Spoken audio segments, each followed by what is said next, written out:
Bismillah, Alhamdulillah, wassalatu wassalamu ala Sayyidina Rasulillah Muhammad ibn Abdillah wa ala alihi wa sahbihi wa man walah. Syukur kepada Allah Subhanahu wa ta'ala atas kesempatan kita masih lagi berada di dalam bulan Ramadan Al-Mubarak, di mana Allah Subhanahu wa ta'ala masih beri kesempatan kepada kita untuk melakukan suatu usaha yang boleh kita manfaatkan untuk kebaikan kita di masa hadapan, terutamanya di akhirat kelak, dengan menjadi orang yang lebih baik setelah bulan Ramadan, dengan melakukan yang terbaik pada bulan Ramadan. Kita melihat kepada dua kebesaran yang Allah Subhanahu wa ta'ala zahirkan dalam bulan Ramadan, iaitulah kebesaran dari langit ke bumi. Al-Quran diturunkan pada bulan Ramadan, iaitu dari langit, dari Lauh Mahfuz ke langit dunia pada malam Lailatul Qadar.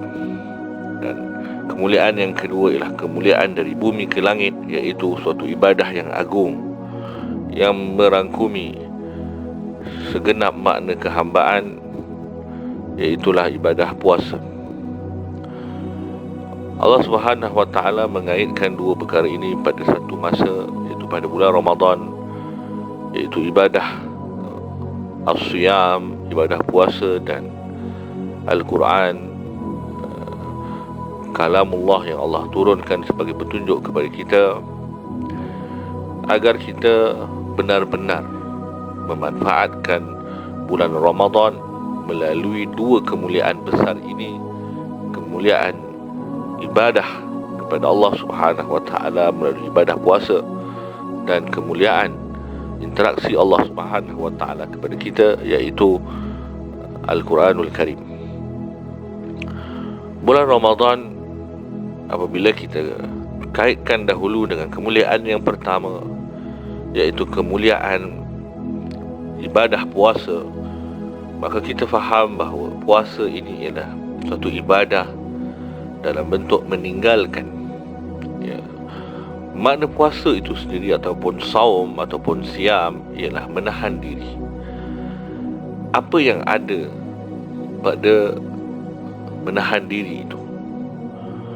Kalau kita lihat tujuan akhir bagi puasa ialah la'allakum tattaqun, agar kalian bertakwa kepada Allah Subhanahu wa ta'ala.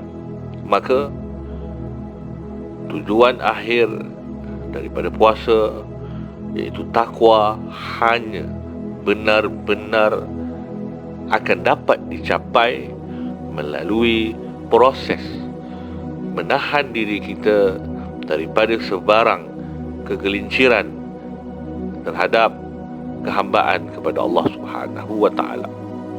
Maksudnya,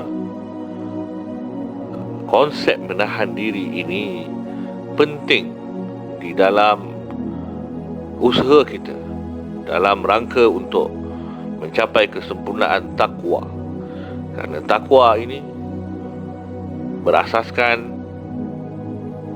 melakukan apa yang diperintahkan dan meninggalkan apa yang dilarang. Dan kedua-duanya ini memerlukan kepada daya ketahanan diri yang tinggi, sama ada untuk melaksanakan perintah Allah Subhanahu wa ta'ala ataupun untuk meninggalkan larangan Allah Subhanahu wa ta'ala.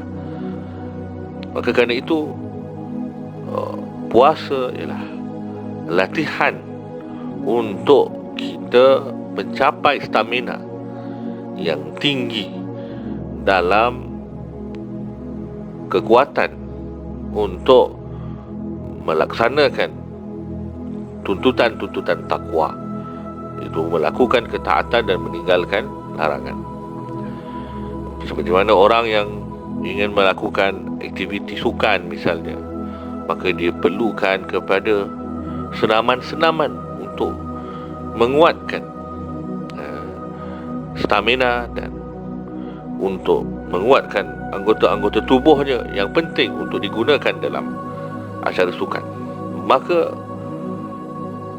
ibadah puasa ialah ibadah yang mempersiapkan kita untuk takwa, ibadah yang mempersiapkan kita untuk ibadah yang lebih banyak dan berkualiti. Maka bolehlah kita katakan ibadah puasa ialah ibadah untuk persediaan kepada ibadah-ibadah yang lain, sama ada ibadah dalam bentuk melakukan taat ataupun ibadah dalam bentuk meninggalkan maksiat. Kita melihat kepada konsep meninggalkan apa yang Allah suruh kita tinggalkan, walaupun ianya bukan suatu benda yang haram yang disuruh tinggalkan. Dia yang haram itu perlu ditinggalkan, sama ada kita puasa ataupun tidak, apalagi kalau kita puasa. Tetapi puasa itu ialah kita meninggalkan benda yang asalnya tidak haram, tetapi falsafahnya besar kerana dia mengajar kita bahawa kita sanggup meninggalkan apa yang kita perlu untuk mendapat redha Allah Subhanahu wa taala. Jadi mengapa kita tidak sanggup untuk sabar kepada ketaatan dan meninggalkan maksiat, yang mana melakukan maksiat itu tidak kita perlukan. Jadi puasa mengajar kita bagaimana meletakkan nilai sebenar tindakan kita, berorientasikan hubungan kita kepada Allah Subhanahu wa taala lebih daripada hubungan kita kepada diri kita sendiri, kepada keinginan kita sendiri, kepada syahwat kita sendiri. Maka ini ialah stamina yang kita perlukan.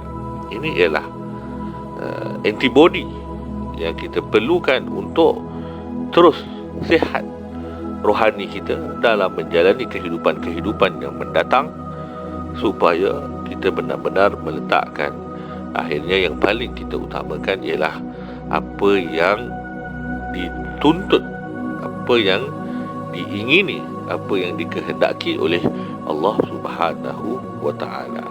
Maka kita ambil makna puasa itu sebagai mukaddimah mungkin untuk kita pergi ke arah memanfaatkan bulan Ramadan ke arah yang lebih baik. Andai kata ini yang terakhir, maka kita sudah melakukan yang terbaik. Kita mula dulu dengan memahami falsafah di sebalik puasa itu sendiri. Kita bertemu lagi dalam kesempatan akan datang. Wallahu a'lam.